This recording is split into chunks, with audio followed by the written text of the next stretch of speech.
श्रुतिस्मृतिपुराणानामालयं करुणालयं नमामि भगवत्पादशङ्करं लोकशङ्करं नारायणसमारम्भां व्यासशङ्करमध्यमाम् अस्मदाचार्यपर्यन्तां वन्दे गुरुपरम्पराम्।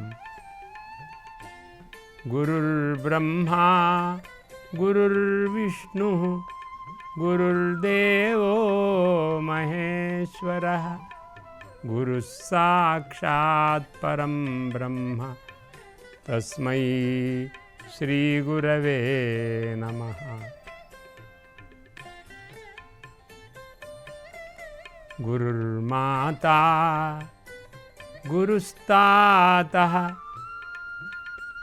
गुरुस्सङ्घः पुरोहितः गुरुः साक्षात् समं ब्रह्म तस्मै श्रीगुरवे नमः। गुरुर्विद्या गुरुर्लक्ष्मीः गुरुर्देवी महेश्वरी गुरुः साक्षात् पराशक्तिः तस्यै श्रीगुरवे नमः। यः परमात्मास्माकं सकलविधबुद्धिः प्रेरयति सर्वाणि इन्द्रियाणि प्रवर्तयति तस्य परमात्मनः श्रेष्ठं तेजः ध्यायन्तः वयं सर्वेपि ఈనాడు ఆధ్యాత్మిక జీవన విధాన రూపం తమసో మా జ్యోతిర్గమయ ఇత్యేవం నవజీవనం సాధయతి ఆలోచనం కారయతి। తదర్థం ఈనాడు కార్యక్రమస్య శ్రోతॄణాం భవతాం వక్తॄణాం అస్మాకం చ పరస్పరం స్వాగతం సుస్వాగతం।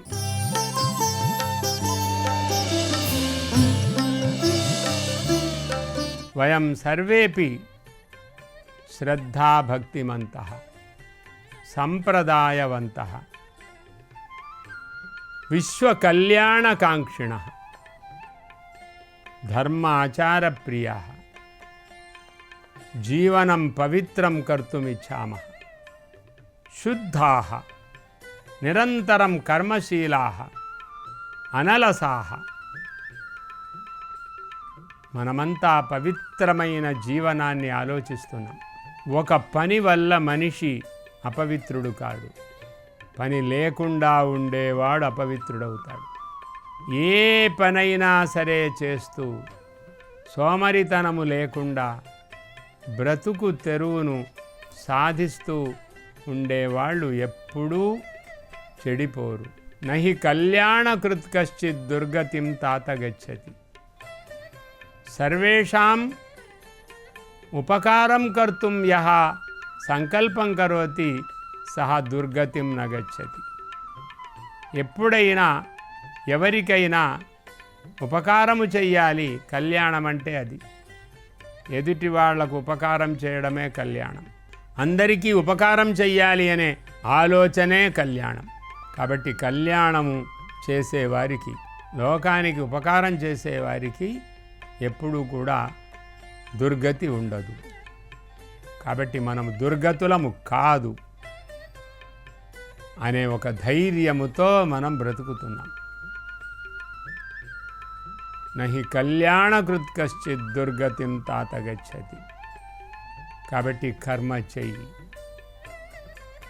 నీవు ఏ పని చెయ్యాలని శాస్త్రములో ఉందో ఆ పనిని చెయ్యు। మొదటి శాస్త్రం మీ తల్లిదండ్రులు నీకు చెప్పాలి, ఎలా బ్రతకాలో వాళ్ళు చెప్పాలి। బ్రతకడానికి బాధ్యులు తల్లిదండ్రులు తప్ప కన్నందుకు ఎవరో బాధ్యులు కారు। మేము కన్నందుకే బాధ్యులము, బ్రతకడం ఎలా బ్రతకాలో అలా బ్రతకండి అనేటువంటి విధానముతో కని పారేసేటువంటి కుటుంబాలు కొన్ని ఉంటాయి। కని లోకానికి భారాన్ని చేసే కుటుంబాలు ఉంటాయి, అవి రాక్షస కుటుంబాలు. కాబట్టి రాక్షస జీవన ప్రణాళికలు ఉండకూడదు, దేవతా జీవన ప్రణాళికలు ఉండాలి. ధర్మము అధర్మము నిత్యం ఉంటాయి. ఇవి కొన్ని రాక్షస కుటుంబాలు ఉంటాయి, తప్పదు. కానీ ఎక్కువ దేవతా కుటుంబాలు ఉంటాయి. ఎక్కువ దేవతా కుటుంబాలు ఉండడం వల్ల కొన్ని రాక్షస కుటుంబాలు ఉన్నప్పటికీ మనము ధైర్యముతో ధర్మాన్నే ఆచరిస్తాము, కానీ భయముతో అధర్మాన్ని ఆచరించము. భయపెట్టి అధర్మాన్ని వ్యాప్తి చేస్తారు రాక్షసులు. ధైర్యమిచ్చి ధర్మాన్ని వ్యాప్తి చేస్తారు దేవతలు. మనకే తెలుస్తుంది, ఇంకొకడు చెప్పనక్కర్లేదు. రాక్షసులకు కూడా ధైర్యమిచ్చి ధర్మాన్ని నేర్పే వాళ్ళు దేవతలు. కాబట్టి దేవతల యొక్క పాత్ర విశ్వంలో చాలా ఎక్కువగా ఉంది. రాక్షసుల యొక్క పాత్ర వినాశనానికి దారితీసే పాత్ర కూడా ఎక్కువ ఉంది, అది గమనించాలి. రాక్షస జాతి అంటే శ్రమపడకుండా సంపాదించుకోవడం అనేది రాక్షస జాతి. వాళ్ళు కష్టపడి, వాళ్ళ పూర్వులో కష్టపడి వాళ్ళు సంపాదించారు, మొత్తం అంతా కొల్లగొట్టి తీసుకొని రండిరా అని బోధించేటువంటి ఏ వ్యవస్థ ఉందో అది రాక్షస జాతి. భారత జాతి సమతావాదం, అందరూ సమం, సమం బ్రహ్మ. అలా సమతా విధానము, క్షమతా విధానము, సహన విధానము భారతీయ జీవన విధానం. కాబట్టి ఇది బాగా అర్థం చేసుకోవాలి. దీనికి విధి చాలా అవసరం. విధి అంటే ఒక వ్యవస్థ. వ్యవస్థ అనేది భారతదేశంలో ఎంత ఉందో ఇప్పటికీ కూడా అంత వ్యవస్థ ఇతర దేశాలలో లేదు. ఒక పద్ధతిని పాటిస్తే వాళ్ళు ఏ విధమైన జీవనము చేసినా గొప్పవారే అవుతారు. ఎందుకంటే పరస్పరము సహకారము చేసుకొని బ్రతకాలి అనేదే ధర్మం. కాబట్టి ధర్మము అంటే పరస్పర సహకారముతో చేసేది ధర్మం. ఎదుటి వాళ్లను దేవతలుగా భావించి పూజించి గౌరవించి వాళ్లకు ఉపకారము చేసి వాళ్ళిచ్చేటువంటి ఫలాన్ని స్వీకరిస్తే అది భారతీయ పద్ధతి. ఎదుటి వాళ్లను పీడించి రంపాన పెట్టి బాగా బాధ పెట్టి ఎదుటి వాళ్లకు ఇబ్బంది కలిగించి ఎదుటి వాళ్లకు ఓర్పు లేకుండా చేసి ఎదుటి వాళ్లను పాడు చేసి ఎదుటి వాళ్లకు దుర్గుణాలు పెంచి సోమరితనాన్ని పెంచి వాళ్లను వృద్ధి చేయడం అనేదంతా కూడా అది రాక్షస జాతి, ఉగ్రవాద జాతి. అతః ఈ విధి చాలా అవసరం. కాబట్టే విధిని తెలియజేస్తుంది భారతీయ జీవన విధానం.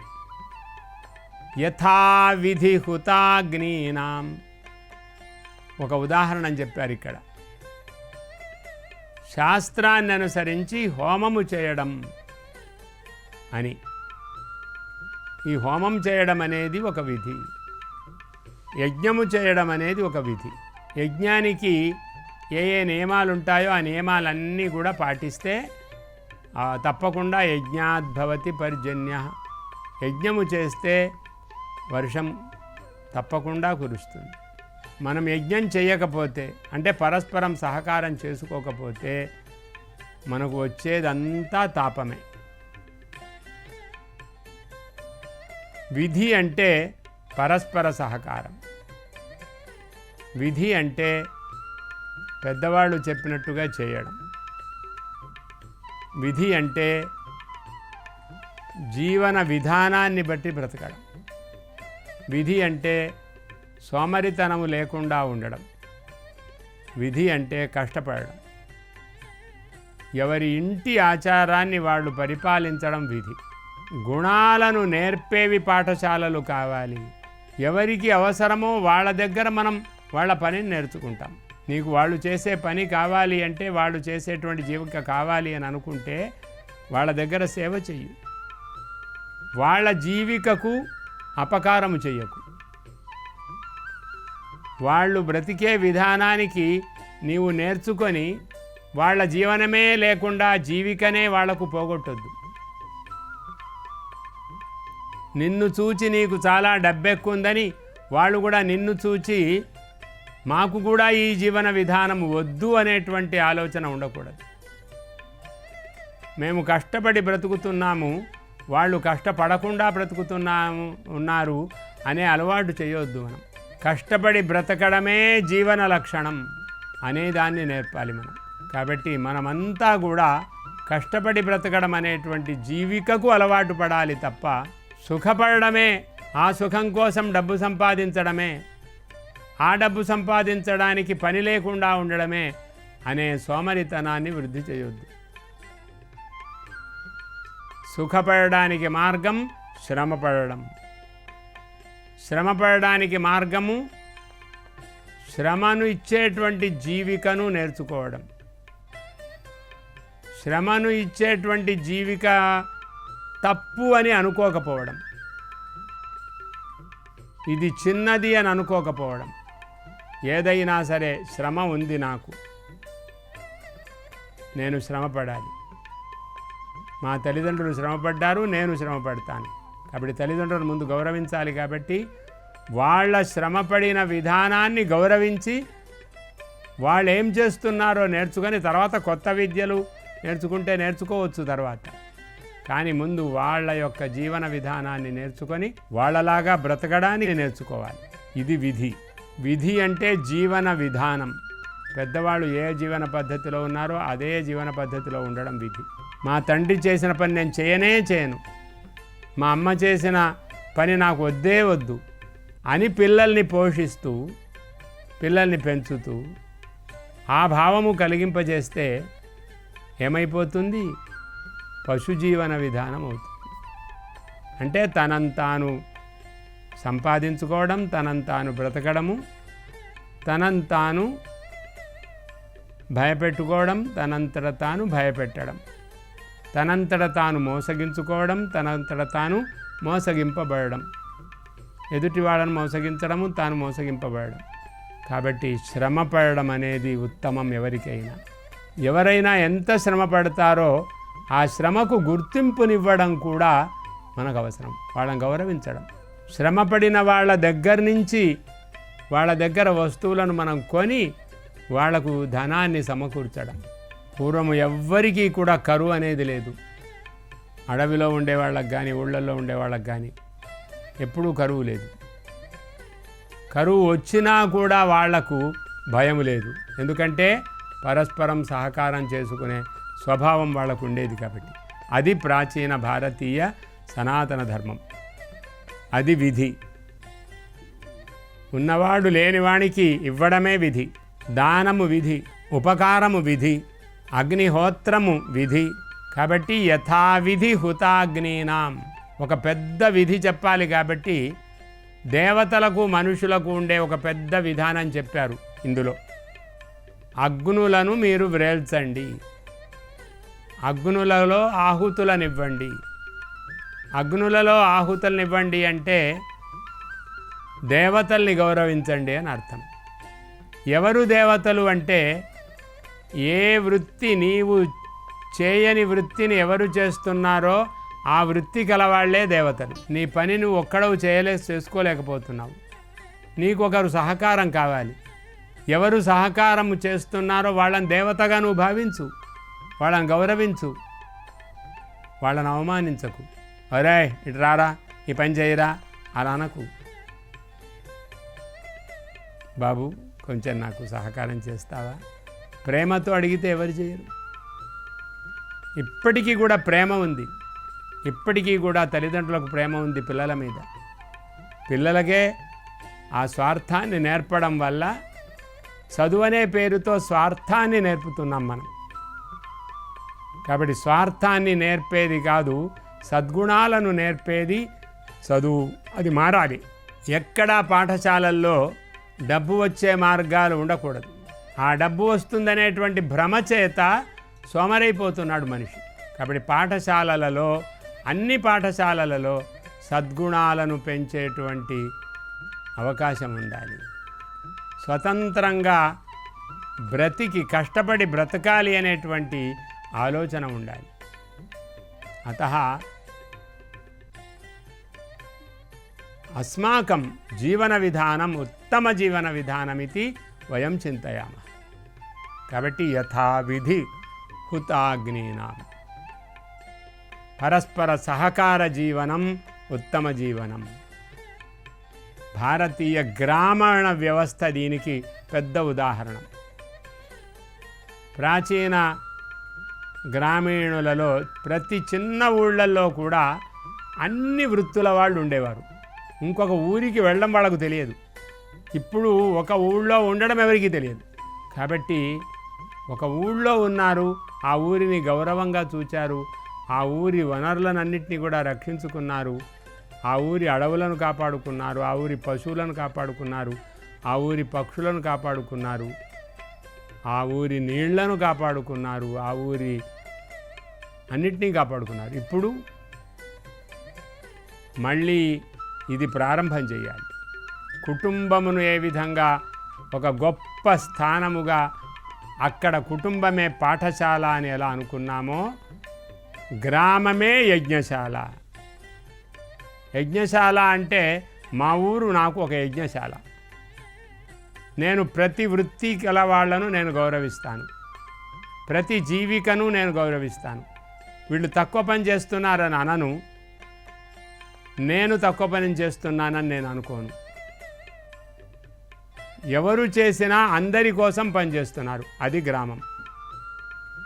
కాబట్టి కుటుంబ పాఠశాల అయిన తర్వాత ఉన్నతమైనటువంటి జీవన విధానం ఏమిటి అంటే గ్రామ కళాశాల. ఈ గ్రామ కళాశాలలో ఉద్యోగాలు ప్రత్యేకించి ఉండవు. ఉద్యోగాలు చేయడమే గ్రామ కళాశాల. ఎక్కడైనా కళాశాలలలో నేర్చుకునేది ఉండకూడదు, చేసేది ఉండాలి. చేసేది ఎక్కడ ఉంటుందో అది కళాశాల.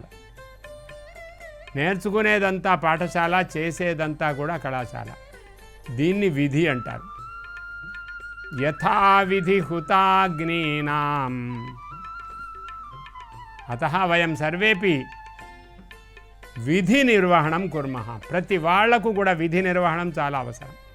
నా విధేమిటి, అమ్మ విధేమిటి, తమ్ముని విధేమిటి, నాన్న విధేమిటి, చెల్లెలు విధేమిటి, అక్క విధేమిటి, నా విధేమిటి, భార్య విధి ఏమిటి, భర్త విధి ఏమిటి. విధి అంటే చేయవలసిన పని. ఇది ఆలోచిస్తూ ఉండాలి నిరంతరం. విధి విధి ఇది చాలా ముఖ్యమైన పదార్థం. ఈ విధితో మనం అన్నీ చేయగలుగుతాం. మనమంతా కూడా పరస్పరం సహకారం చేసుకోవడం అనేది విధి. ఈ సహకారము చేసుకోవడం అనేది గ్రామీణ జీవనం. గ్రామీణ జీవనము శ్రమజీవనం.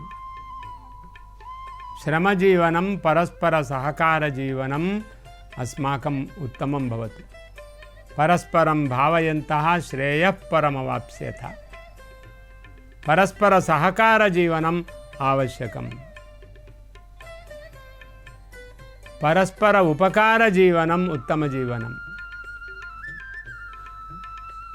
బ్రతుకు అంటే ఇలా ఉండాలి తప్ప మనకు స్వార్థపరమైన జీవనం ఉండకూడదు. అన్యస్య ఉపకరణమేవ జీవన పద్ధతి.